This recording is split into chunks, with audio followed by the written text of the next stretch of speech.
Breakfast of Champions by Kurt Vonnegut.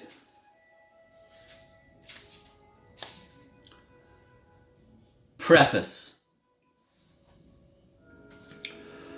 The expression, quote, breakfast of champions, end of quote, is a registered trademark of General Mills, Incorporated, for use on a breakfast cereal product. The use of the identical expression as the title for this book is not intended to indicate an association with or sponsorship by General Mills, nor is it intended to disparage their fine products. The person to whom this book is dedicated, Phoebe Hurdy, is no longer among the living, as they say. She was an Indianapolis widow when I met her late in the Great Depression. I was 16 or so. She was about 40. She was rich, but she had gone to work every weekday of her adult life, so she went on doing that. She wrote a sane and funny advice to the Lovelorn column for the Indianapolis Times, a good paper, which is now defunct. She wrote ads for the William H. Block Company, a department store which still flourishes in a building my father designed. She wrote this ad for an end of the summer sale on straw hats, quote, "For prices like this, you can run them through your horse and put them on your roses," end of quote. Phoebe Hurdy hired me to write copy for ads about teenage clothes. I had to wear the clothes I praised. That was part of the job. And I became friends with her two sons, who were my age. I was over at their house all the time. She would talk bodily to me and her sons, and to our girlfriends when we brought them around. She was funny. She was liberating. She taught us to be impolite in conversation, not only about sexual matters, but about American history and famous heroes, about the distribution of wealth, about school, about everything. I now make my living by being impolite. I am clumsy at it. I keep trying to imitate the impoliteness which was so graceful in Phoebe Hurdy. I think now that grace was easier for her than it is for me because of the mood of the Great Depression. She believed what so many Americans believed then, that the nation would be happy and just and rational when prosperity came. I never hear that word anymore, prosperity. It used to be a synonym for paradise. And Phoebe Hurdy was able to believe that the impoliteness she recommended would give shape to an American paradise. Now her sort of impoliteness is fashionable. But nobody believes anymore in a new American paradise. I sure miss Phoebe Hurdy. As for the suspicion I expressed in this book, that human beings are robots, are machines, it should be noted that people, mostly men, suffering from the last stages of syphilis, from locomotor ataxia, were common spectacles in downtown Indianapolis and in circus crowds when I was a boy. Those people were infested with carnivorous little corkscrews which could be seen only with a microscope. The victims' vertebrae were welded together after the corkscrews got through with the meat between. The syphilitic seemed tremendously dignified, erect, eyes straight ahead.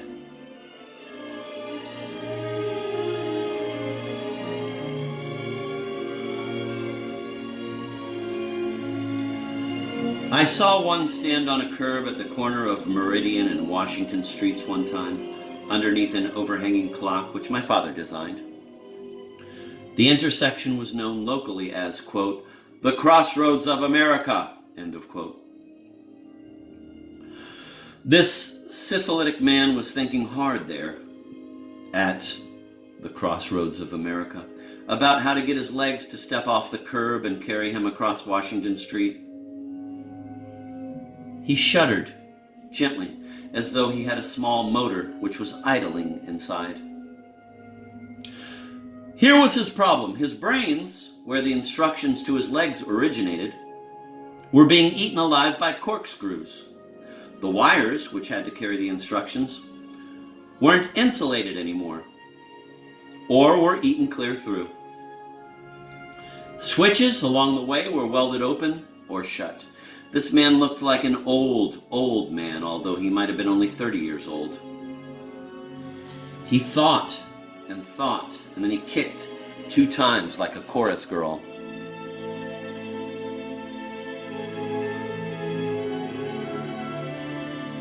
He certainly looked like a machine to me when I was a boy. I tend to think of human beings as huge, rubbery test tubes, too, with chemical reactions seething inside. When I was a boy, I saw a lot of people with goiters. So did Dwayne Hoover, the Pontiac dealer, who was the hero of this book. Those unhappy earthlings had such swollen thyroid glands that they seemed to have zucchini squash growing from their throats. All they had to do in order to have ordinary lives, it turned out, was to consume less than 1/1,000,000th of an ounce of iodine every day. My own mother wrecked her brains with chemicals,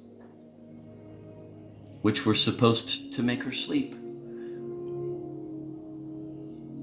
When I get depressed, I take a little pill, and I cheer up again. And so on. So it is a big temptation to me, when I create a character for a novel, to say that he is what he is because of faulty wiring, or because of microscopic amounts of chemicals which he ate or failed to eat on that particular day. What do I myself think of this particular book? I feel lousy about it.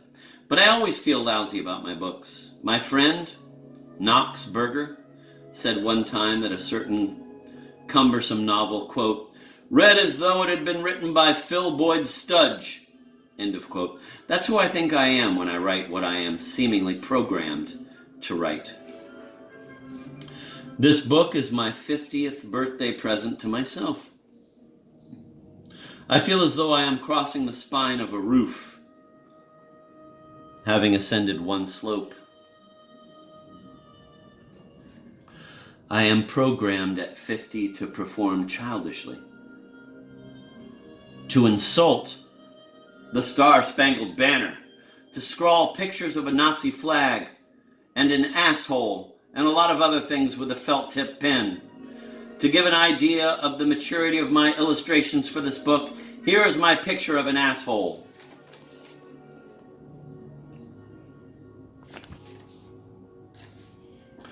I think I am trying to clear my head of all the junk in there, the assholes, the flags, the underpants. Yes, there is a picture in this book of underpants. I'm throwing out characters from my other books too. I'm not going to put on any more puppet shows. I think I'm trying to make my head as empty as it was when I was born onto this damaged planet 50 years ago. I suspect that this is something most white Americans and non-white Americans who imitate white Americans should do. The things other people have put into my head, at any rate, do not fit together nicely, are often useless and ugly, are out of proportion with one another, are out of proportion with life, as it really is outside my head. I have no culture, no humane harmony in my brains. I can't live without a culture anymore.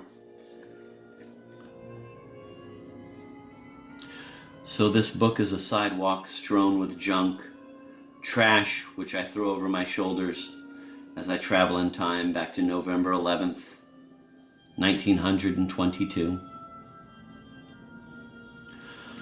I will come to a time in my backwards trip when November 11th, accidentally my birthday, was a sacred day called Armistice Day. When I was a boy, and when Dwayne Hoover was a boy. All the people of all the nations which had fought in the First World War were silent during the 11th minute of the 11th hour of Armistice Day, which was the 11th day of the 11th month. It was during that minute in 1918 that millions upon millions of human beings stopped butchering one another. I have talked to old men who were on battlefields during that minute. They have told me in one way or another that the sudden silence was the voice of God. So we still have among us some men who can remember when God spoke clearly to mankind. Armistice Day has become Veterans Day. Armistice Day was sacred. Veterans Day is not. So I will throw Veterans Day over my shoulder. Armistice Day I will keep. I don't want to throw away any sacred things. What else is sacred? Oh, Romeo and Juliet, for instance. And all music is.